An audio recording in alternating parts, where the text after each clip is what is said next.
78.6 FM, Positive Vibes with Winsome. It is great to be back in the booth.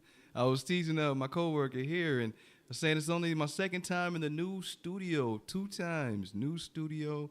We have new equipment here right in front of the new library here in the community. So it's beautiful to see the kids and the families out here playing. It's just a wonderful new experience, and I'm really excited to be a part of it. So far, so good. It has been an amazing week. I wanted to cap it off this week with something unique for myself.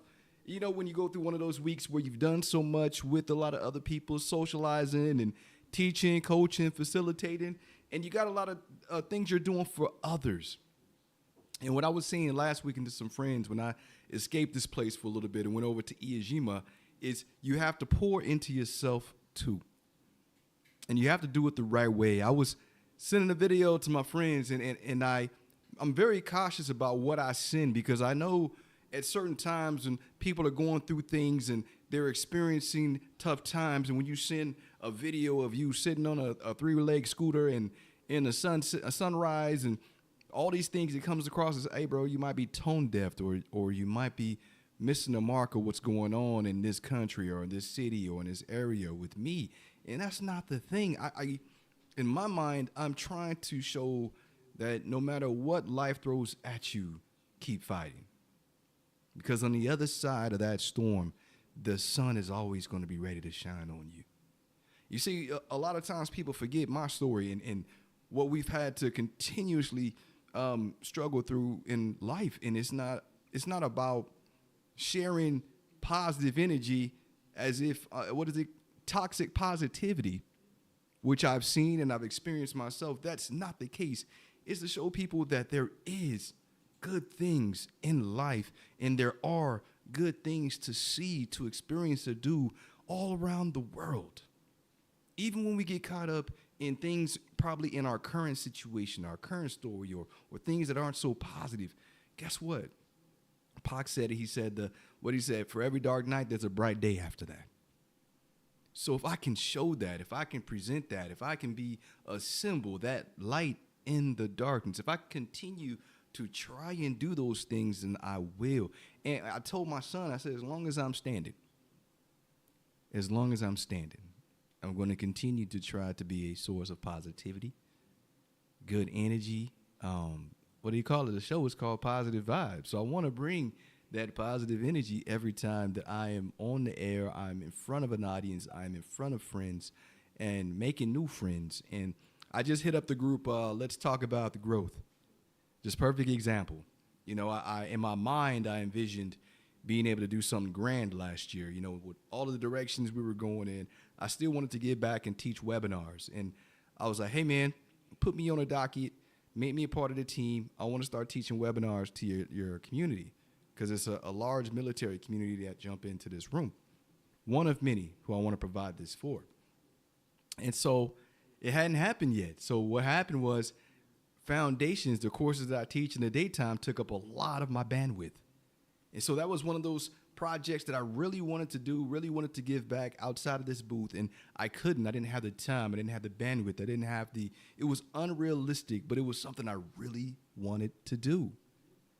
And so what I ended up doing today when I realized that this entire year has gone by and one of those projects that I had at the beginning of the year I wasn't able to get to, I hit that group up again. And I said, hey, guys, I said, are you still running the page?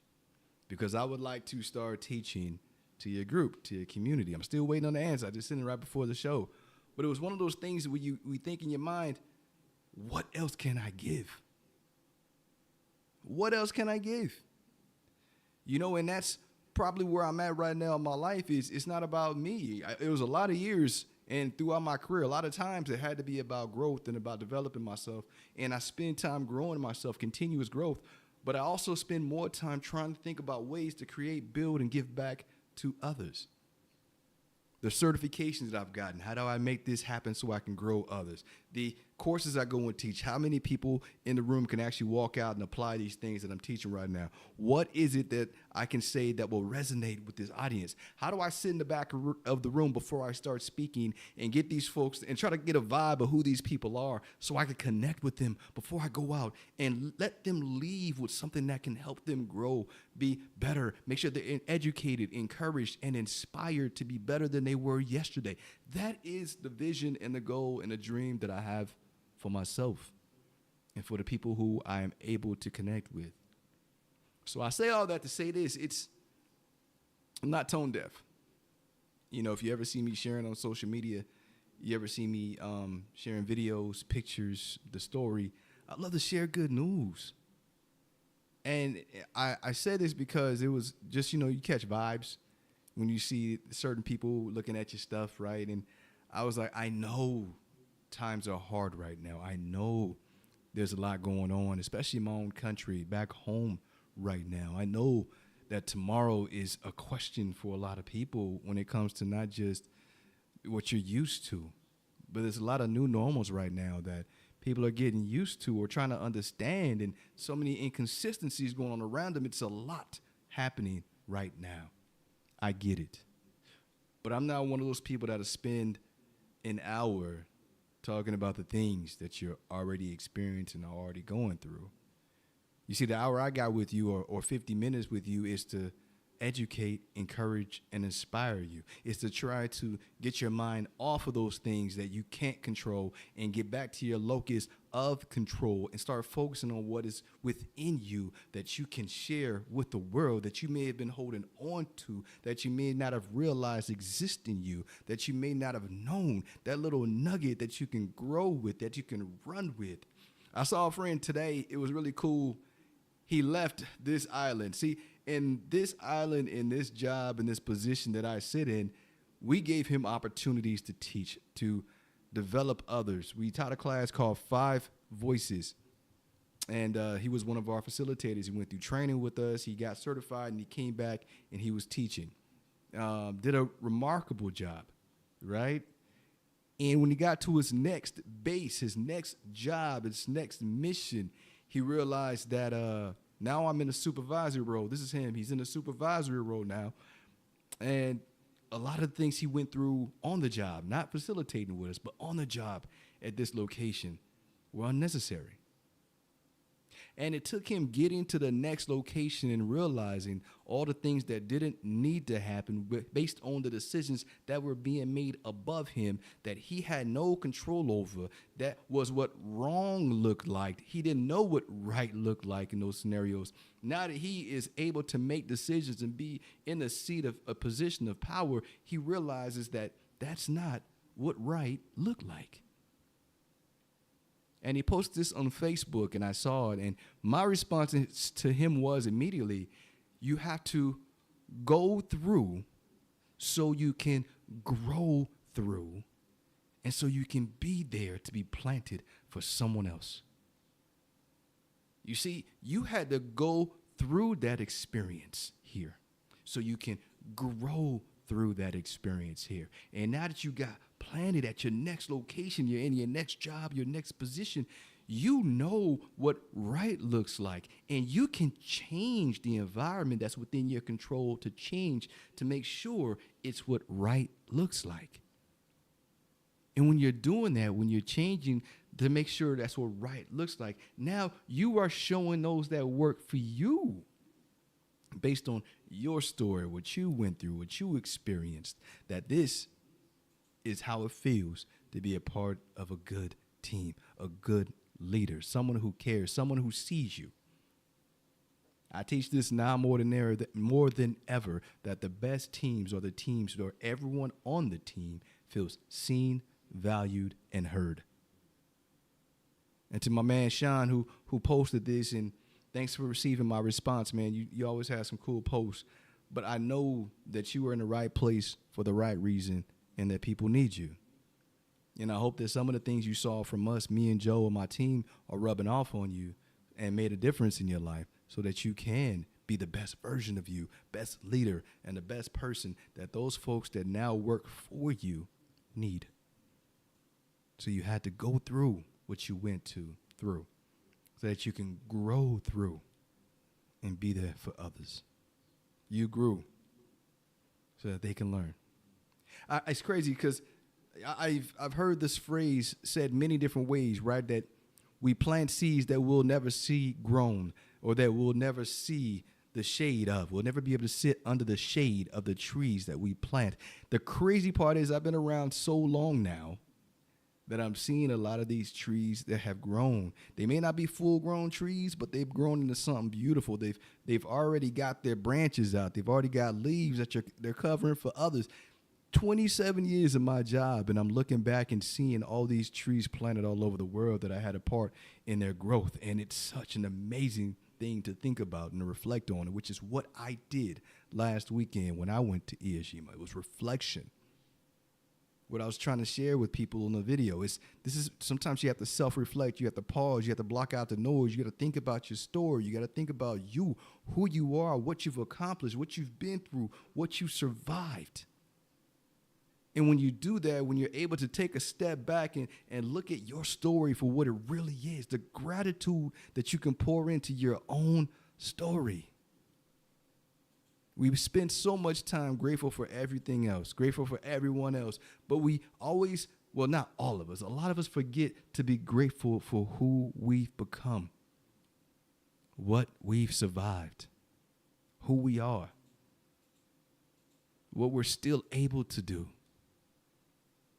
what we get to do, right? A lot of people say what I have to do, but the things that we get to do. I love it. Think about it. Today, coming into the show, oh, I got to go do the radio. That could be the thought. Oh, I got to go do this thing, man, for an hour. But no, my mindset is I get to go into the station today and see my team and friends here and see the community and see folks coming out and watching the station and looking around to see who's talking and looking at the water and standing in front of the library. And I see a lot of people going to Starbucks, sitting in Starbucks, getting their drink on. And it's so cool to be a part of this. Again, this is when you flip it and you say, I get to, not I got to. And in life, a lot of things, when you change the way you look at things, the things you look at change. When you approach life and your days like that, when you approach the missions that you're responsible for like that, when you approach your story like, I get to do this, it can change everything. But you got to be a part of that change and a willing participant in that change and not resistance to being a part of your own story. You got to love the story you're in. And not every story is good. Trust me. Not every day is great. Trust me, I know.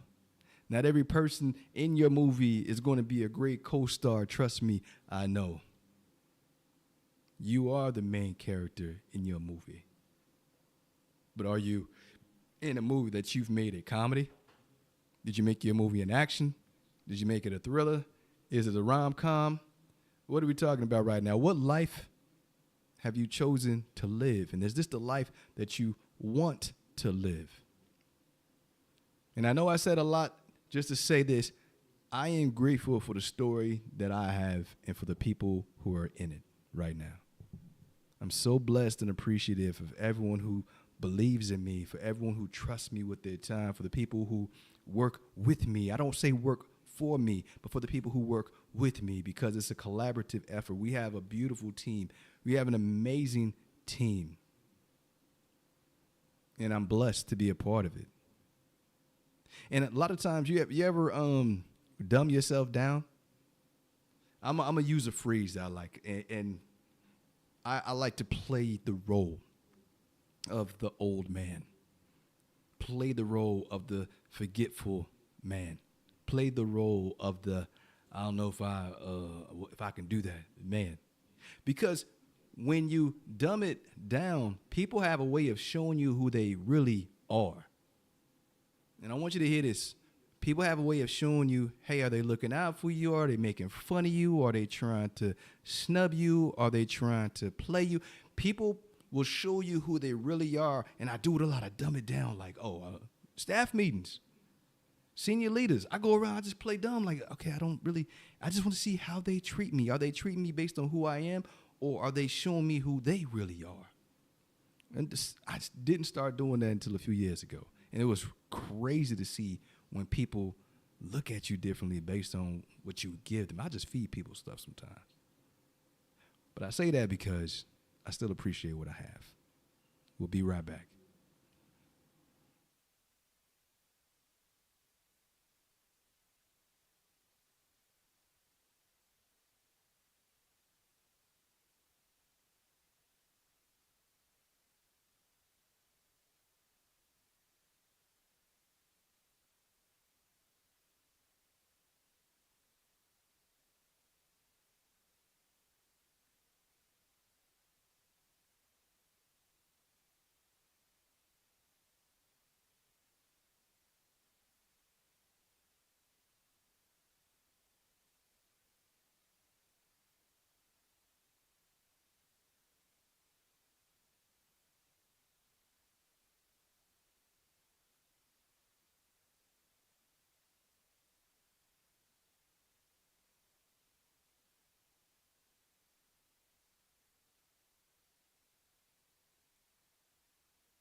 '78.6 FM, Positive Vibes of Winsome.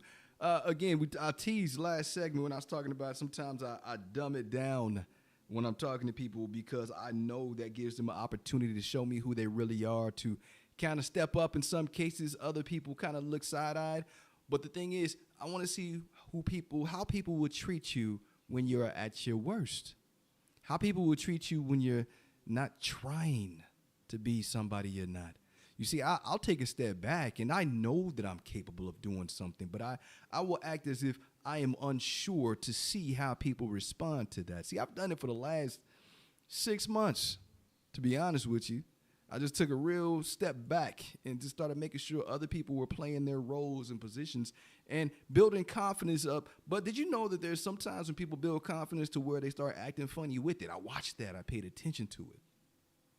All right, cool. This is what happens when you get a little bit of power. This is what happens when you feel a little bit overconfident. But I sit back and I'm just watching. I'm observing. I'm not judging. I'm not saying nothing. I am playing my role. Notice I said playing. But this is all part of the things that I'm writing about now. Part of the things that I'm, as you know, organizational cycle is what I majored in. So I'm really paying attention to it. Like, wow, these things are real. People really do act different in certain scenarios and situations if you really give them certain stimuli that allows them to proceed to be who they really are. That you, interesting. But I sit back and I watch and I play dumb. So I sat back in the back of the room, a perfect example I watched as we had some folks teaching. And one of the questions that I love, that I'm very passionate about, one of the topics came up. It was about emotional intelligence. And this panel of individuals was speaking on EQ. And the question came up, well, one of the individuals in the room, hey, how do you manage EQ in tough situations? And they literally said, how do you navigate emotional intelligence when you are triggered emotionally during a work function or situation or scenario? Now, before I answer that, I'm going to tell you what the person said. And there's three people. One person goes, if you need emotional intelligence, run. That was the first. Because this person is a runner. This person loves to run. This person, when they run, they clear their minds, they clear their air, they're getting, a fresh day. They're able to breathe and think and go back and probably be even better at whatever they are working on or dealing with. It works for them to go running and then come back to a situation. Second person goes, yeah, I run too. And, I've been able to accomplish a lot of things after a run that I probably couldn't have did before the run. Second answer, run. Third person, I face things head on. I don't even think about it. I just face it head on. If I'm feeling like something's triggering me, I just deal with it and just attack the conversation. All right, so I'm going to address all three of those real quick. I'm going to start with the first one.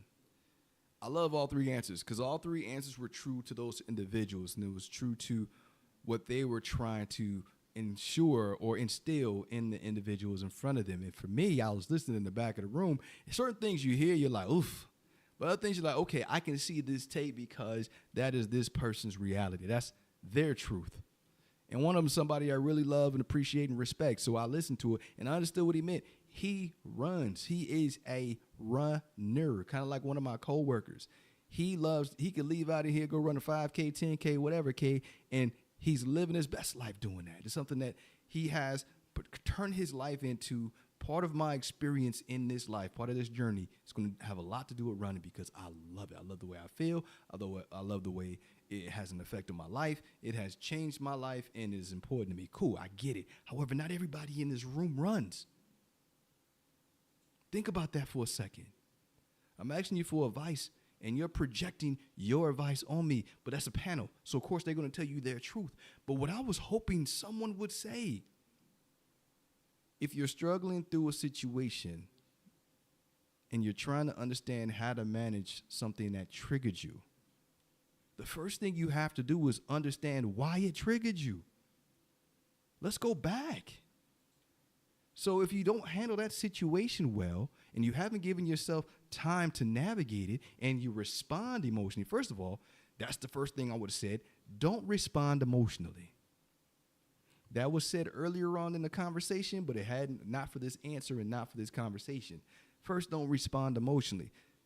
Understand yourself well enough to know what you need to do in that situation when you are triggered. You might want to take a step back and be like, hey, can we come back? Can we table this conversation? All right, give me a quick second. I'll be right back, man. I got to use the restroom. Hold that thought. Because what that allows you to do is take your emotions out of it for a minute. Walk away. Take a step back. Take a breather. Even if it's for a couple of breathe. We talk about self-awareness, mindfulness, and all these things play into being present for certain situations. And the best version of you is not going to be the one who is responding emotionally because guess what? That's that fight or flight reflex coming back. You don't want to do that. You don't want to run away from it, but you also don't want to attack it head on without first taking a breath, understand what's really going on. Listen to what I'm saying. Understand what's really going on. And then come back to that conversation. Hey, bam. Hey, you know what, brother? Hold that thought. I'm going to use or sir, ma'am, hold that thought. I'm going to use the restroom real quick. I got to make this happen, but I'll be right back. Please can get back to this conversation. I don't want to be, I want to make sure I'm present for you. Bam, come back. But while you're gone, guess what you did? You took a couple of deep breaths. You ask yourself, what is going on? What am I feeling right now? Am I angry? Am I frustrated? Am I disappointed? Am I sad? What is it that I'm feeling? Because if I understand, I can take a quick minute to understand that feeling. I can take its power away and be present in this conversation that I'm in right now. You see, and some people are able to, once they've mastered that, step away and then come back, they can do that real time because they've created that neural pathway that allows them in real time to breathe.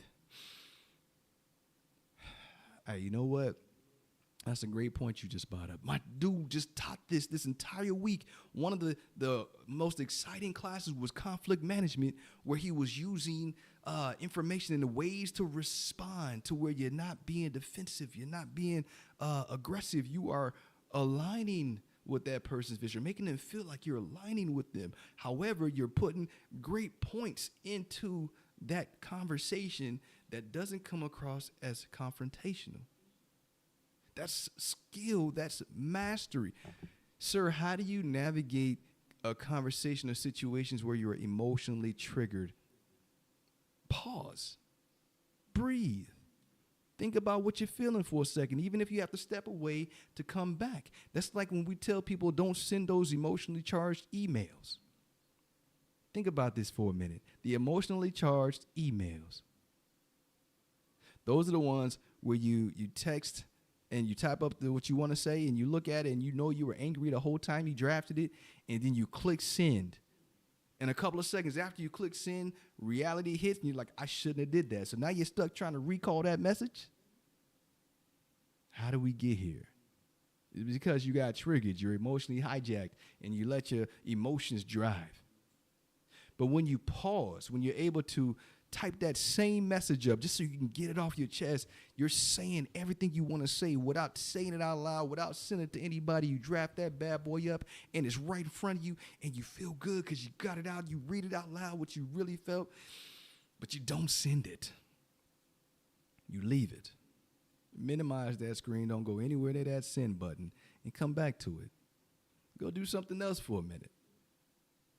A lot of times, like my friend said that was speaking, that is the time where you want to go run or go do a quick workout or go for a walk or breathe. Go talk to somebody that always lifts your spirits up. Call somebody that gives you positive energy. Run this by someone who's going to give you an unemotional guidance or mentorship that you need in the moment. These are the things I was hoping to hear when this room asked the question yesterday. I needed someone to say that. But my first guy, when you're triggered, run. I get it, but not in the moment.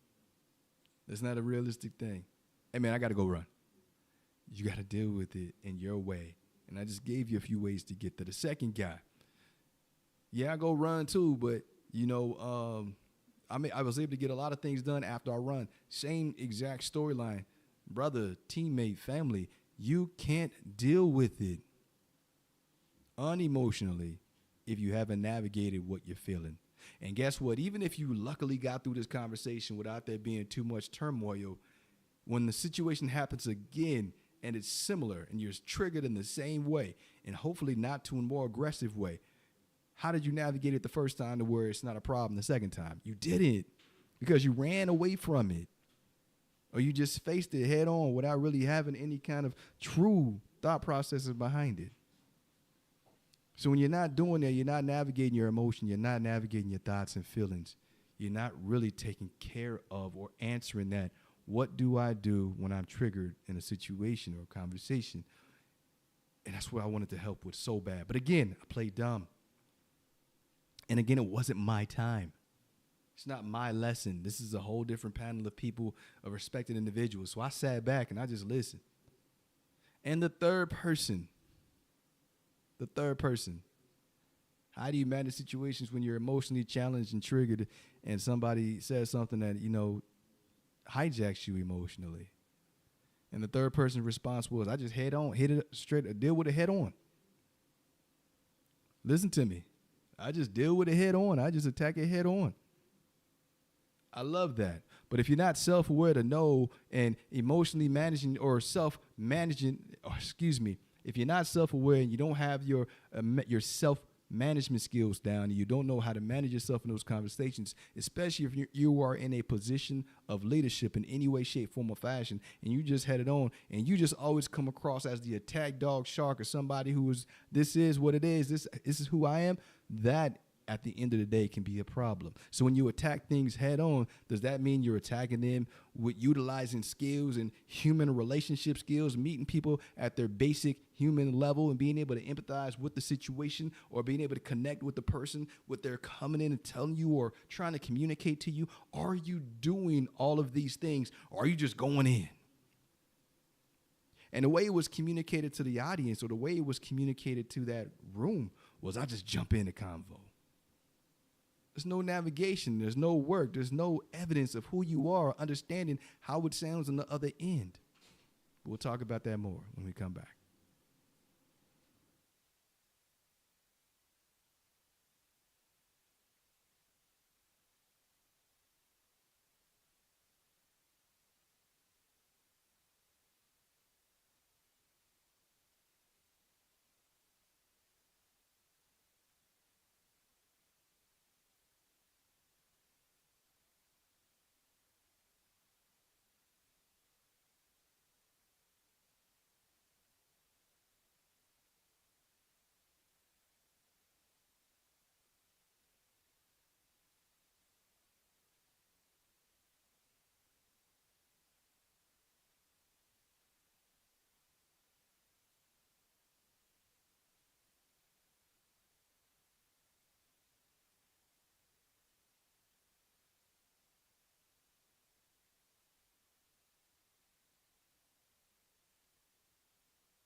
78.6 FM, Positive Vibes and Wisdom. The last panel member we're addressing is the one that said, I would just jump in head on into that conversation, but never answered, how do you address being emotionally hijacked, triggered, and taken out of yourself or your comfort zone and or being out of character? How do you keep from that being thing? You see, and all three were great. I ain't going to front. I won't take anything away from them. All three, their presence was wonderful. The conversations leading up to this point was great. Three different perspectives, but all three of them, to me, I wish some of these things could have came out. So for the person that says, I just jump into the convo, cool. I give you all the love in the world, because at least you're attacking things head on, if that's the phrase we use. The problem with that is that if you're attacking it head on without thinking about it, without actually trying to understand what the other person is bringing to you, trying to connect with the conversation, and you're not keeping yourself from being emotionally hijacked, you're not keeping yourself from addressing your trigger, you're not taking a break to breathe and be mindful about how you're showing up to this conversation, you're just jumping in. And I will tell you, in a lot of ways, some people have mastered the skill to where they can do that. I think that's a great skill. If you have that down and you can just jump in and you are emotionally intelligent enough, self-aware, you got self-management down, you got that social awareness where you're reading that person's cues, you understand exactly what they're trying to say to you and why and what kind of effect it's having on them emotionally, you're realizing that this may have came as a professional request or demand or comment, or, hey, this person's highly emotional about this topic. You're paying attention to all those things, and then you're managing what you say because you want to maintain a professional relationship with this person after this conversation. You don't want there to be any misconceptions, any miscues. You want to make sure that this person leaves and you guys are lockstep with that conversation. They know that you are in there with them. You're making eye contact. You're listening. You stop time for them. You made sure that whatever they were trying to get off their chest or whatever they needed leaving the room, that they had that. If you were able to jump into the conversation and get there, man, hey, I need you to come teach with me. That's all I'm going to say. If you can do that, come teach with me, because we need to teach that skill in others. We need to teach these skills in others. We need people to be able to understand that it's not about you. You see, there's three sides to every conversation, and check this out. It's going to trip you out a little bit. I'm going to give you just a snippet. Three sides to every conversation. There's your needs, there's their needs, and there's the overall goal of the convo.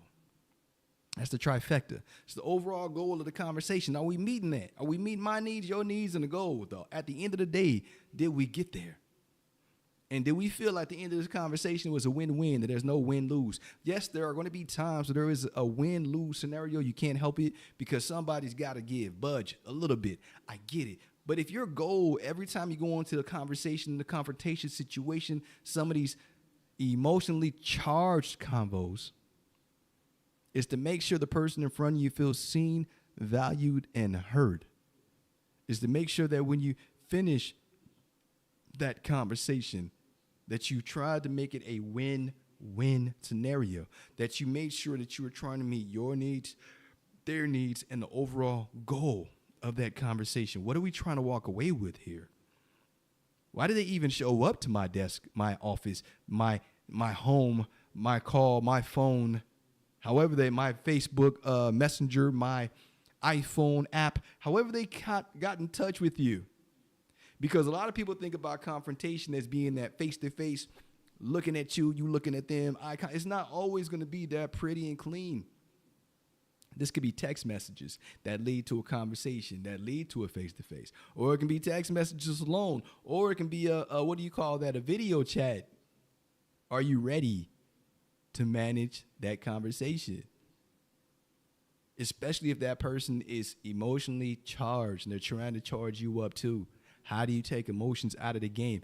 Someone asked me, and this is for my wingman, he asked me, he said, Winsome, with everything going on, especially with all the changes that we've had with DEI, diversity, inclusion, and being sensitive about topics, should we change the name of Emotional Intelligence X to be this? And I was like, you know what?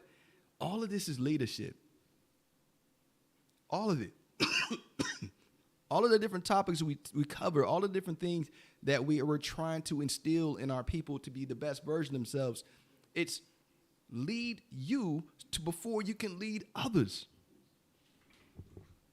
And when we say that, I had to grab my water. When we say leading you, what does that actually look like?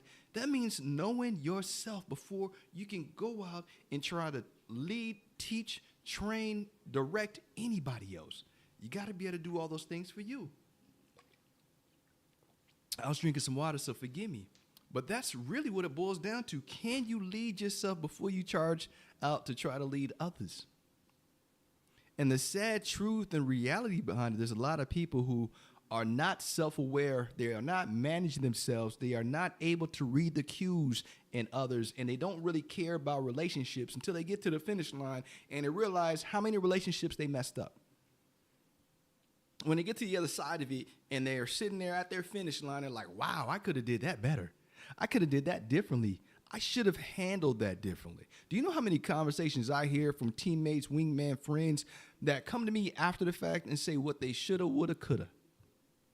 And I tell you, when you know this, when you know there's work that you can do on yourself, when you know there's things you need to build for yourself mentally, physically, spiritually, socially, when you know there's work you got to put in, are you doing the work is the question. I had a room full of people asking about emotional intelligence with 2 emotional intelligence instructors in the back that have never received emails. And I know they got my messages that we've been teaching this for a year, 2 years, 3 years. But when you see it on the email, it's not important to you. But when you navigate it in real life and now you're seeing what it's supposed to look like, now you have questions. It's intriguing. I will tell you, you can give some of this stuff away for free. Listen to me when I tell you this. You can give some of this stuff away for free, and people will still find a way to avoid it, to not choose to use it to grow, and find a way not to build themselves up until something happens. As you know, the crazy thing I remember last year, we were seeing one of the teams was saying, hey, if something happens, you have to go through this course. I'm going to tell you, it's when we're talking about emotional intelligence, it came up. This happened yesterday. This is why I'm making it the point to bring it up today. First Saturday in November. This really happened. For a whole year, if certain teams had some sort of emotionally charged situation on their team, something happened, argument, fight, somebody got written up, they had to go through the course. And when they go through the course, listen to me when I tell you this, when they finish the course, I would always hear someone say, I wish I would have had this course a long time ago. And when I tell you that breaks my heart, it breaks my heart every single time because I know we've been pushing it, but then people don't use it as a prevention tool or a professional growth tool or a development tool. They use it as a post-vention. Hey, how do we keep this from happening again? And it's the opposite. Know you, grow you, develop you, teach you. Like I said about my friend Sean, you have to go through to go through. But if you don't have the tools to grow through it or to go through these things with tools that'll fuel you, that'll energize you, that'll empower you to be the best version when you're going through it, then you're not going to do as well as you could. And then there's going to be a lot of lessons learned, but we're trying to arm you up at the front end. And it broke my heart. This entire segment stemmed from a conversation that I got to witness from the back of the room where 80 people were asking the panel about managing emotional intelligence. One answer was, if you want to manage emotional intelligence, run. Because this person was able to channel a lot of thoughts and focus on a lot of things when they go for a run. The second answer was, I run too, and I'm able to get a lot of things done after a good run. Cool. And the third person said, I just attack things head on. So I counted those 2 points of Yes, running is great, but you still have to navigate emotions. You still have to understand what it is that triggered you. You have to understand what it is that hijacked you so you can take its power away. I said there's different ways to approach those conversations. If you're one that's emotionally charged and you catch yourself, you feel it, you know what that cue is for you, that personal cue, to say something along the lines of, hey, let me come back to you. I got to use the restroom real quick. Anything to pause that conversation. And a lot of people think it's just for you, but if someone's coming in the room emotionally charged and you say, hey, you know what? I want to be present for you. I hear you. I am with you 100%. Hey, I need to use the restroom real quick. I'll be right back. That gives that person time to think too, not just you. So imagine being able to control the room without even trying. You're controlling you, and you're giving that person the opportunity to control themselves. And when you come back to that space, you've had time to think about it. They've had time to think about it. And you guys can meet each other back, and you can try to connect to them because you've taken time, self-awareness to understand something just sparked you. Self-management. You went for a breather. You took a couple of breaths. You try to analyze and identify real quick what it is you're feeling so you can take its power away. Oh, I'm just frustrated because that's not what I wanted to hear. Or, oh, I'm angry that person had the gall. Whatever you're dealing with, you're trying to sort it out. So when you go back into that room, you are not emotionally charged, emotionally hijacked. You are not triggered. You are back to the place where you need to be present, professional, and to maintain that relationship, which is the key to all of this. So, to the panel members, thank you. Because with the hour you had, you said some really incredible things. You shared your experiences. I think between the three of you, it's 60 years worth of experience almost. And it was great to hear. At the back of the room, I'm proud to see people grow. It was amazing to watch. And I just sat there the entire week. A lot of times I'm on the stage teaching, coaching, and educating. But for this past week, I got a chance to sit in the back of the room and watch others in action. I'm really proud of what everyone did, including those panel members and Derek, the gentleman who ran the session the entire week, Derek Miles. Congratulations, man. This was probably the best session that I've seen from this level of the course that you teach, and I just want to say that it was an honor to be a part of that, to witness that, should I say. And so, yes, there was a lot of great things that were said. There were also a lot of eye-openers and reminders for me that we still have work to do. Because the people asking these questions have been in the game for about 17, 18, 16 years. I do it backwards, 16 to 18 years in some cases. Others maybe not so much, 11, 12, 13 years. But the point is, they've been around a long time, and they're charged with leading others. So if we're missing the mark, and just because the word emotional is in the title, maybe we take that out and we call it Leadership X, whatever this is, whatever the topic is, right? What I like to call, we call this the Leadership Impact Series. And within that series, we're talking about self-awareness and mindfulness and mindful listening and all of these things that are important to a leader in any capacity at home or at work. I just want this to be, especially when we go from here, and I always enjoy and appreciate when someone brings these topics to me. I didn't even have to look for it this week because I witnessed it this week, right? And it's such an exciting thing to be a part of other people's growth and to see where you can fit in to facilitate that growth. So it's an honor and a pleasure to be a part of it. Team, my name is Winsome. This is Positive Vibes, Winsome FM Yomaton. You are loved, and there's absolutely nothing you can do about it. I can't wait for our next show. Again, we're trying to build on these series, and when these topics come up, I do take the time to make sure I address it because it's real time, something that really just happened. But, of course, next week we'll have more of a tailored format. We'll see you then. Bye.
78.6 FM, Positive Vibes with the Winsome. I'm back. I got another 9 minutes and 20 seconds. I didn't know.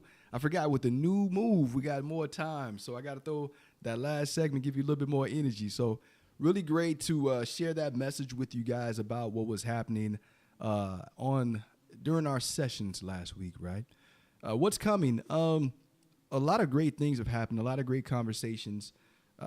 Hopefully we have our webinar series. We have one that's happening within the next 2 weeks. Chief Brad Camber is going to be doing a webinar. It is called The Anatomy of Leadership, which is going to be really cool on 12 November. So if you're interested in that, hit me up and I'll send you the link so you can log in and check out his, not just his book, but his webinar based on the book. And the title speaks for itself. It's a really cool lesson, and I hope you guys have a chance to tune in.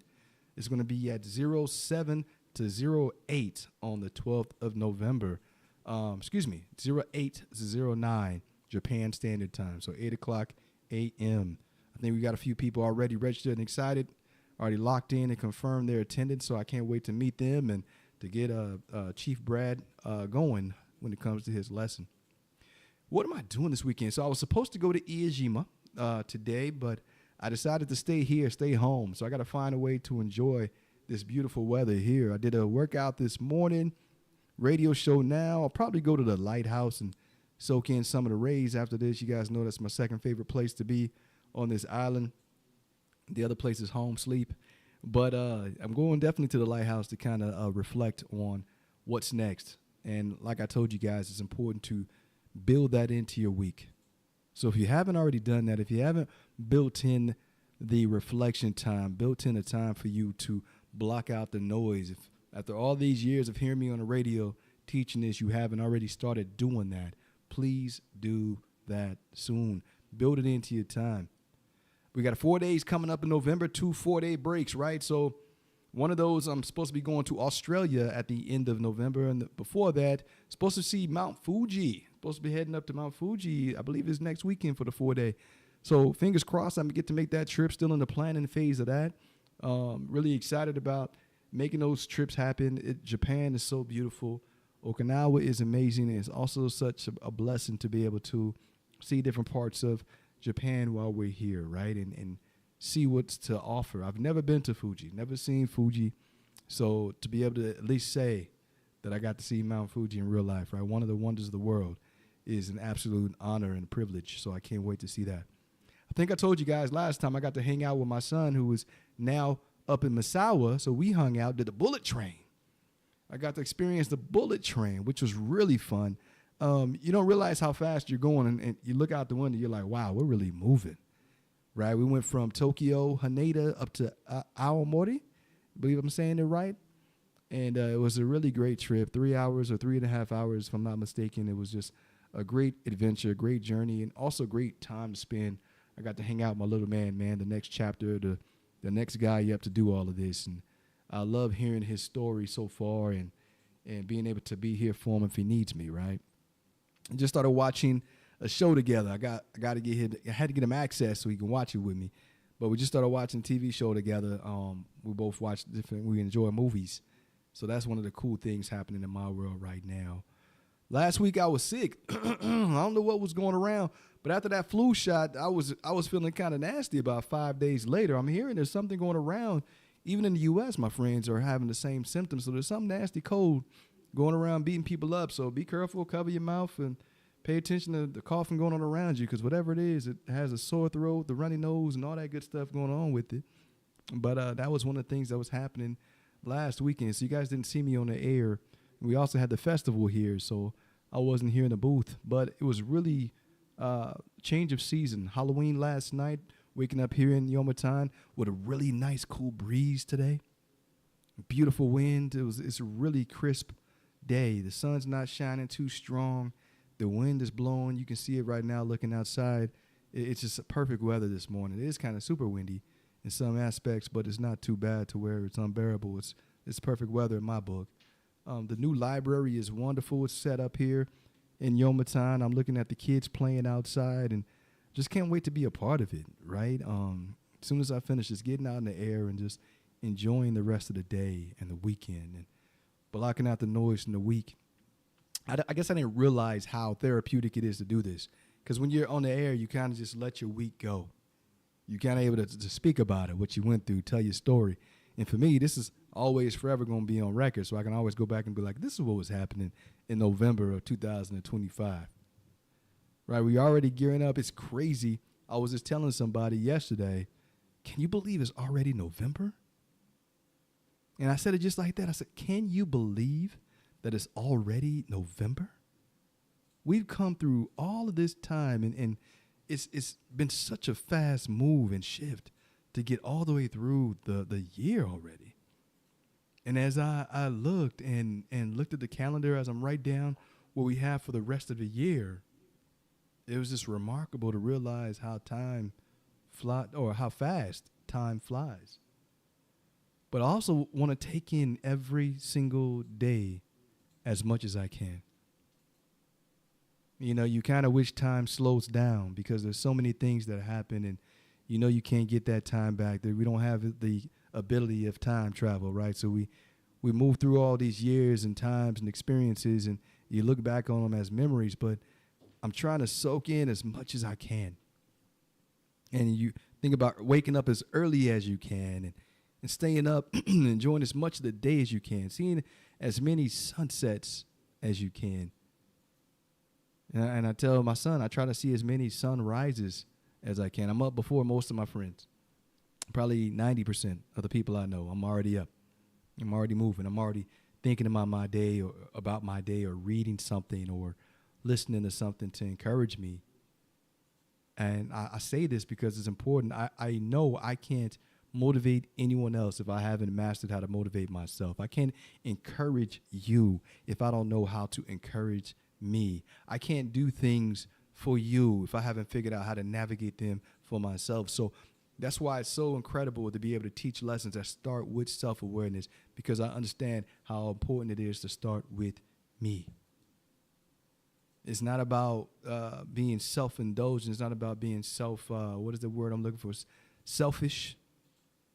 It's about being sincere about your growth, your journey, your story, and being able to give back to others once you've navigated yourself to a point where you have space for others. When you can make intentional space for others and being there in not just an emotional way, but being there mentally, spiritually, physically for others. You see, when you've been able to get to that point, when you're at that point in your life where people, stories, relationships matter, you realize that we only get one story to tell. It could be different chapters in that story, but we only get one movie. It's important that you start taking every scene intentionally and purposefully. And that's what I've been trying to do with this journey. It's been incredible. And I'm looking at people who are asking me what I'm going to do next, and people who have been a part of this journey up to this point, and people I owe things to, such as time and energy. And I'll tell you, I wouldn't change a thing. I'm so grateful to still be around for them. I'm grateful for the times that we have to come. And I know that this is just the beginning. And so when people ask me what I'm going to do next, I'm going to do more of what I'm doing now. And I'm going to learn from everything I've been doing and try to be the best version of me as I navigate the next chapter. So it's amazing. It's an incredible journey. It's such a blessing to be here at FM Yoma Time, Positive Vibes with Winsome, every Saturday to do this and to be able to share this journey with you. From sincerity and with all of my heart, I'm truly grateful. And if you're listening, if you took the time to hear the whole thing, the second close, you are loved, and there's absolutely nothing you can do about it. I can't wait to spend time with you next week, and I'll see you soon.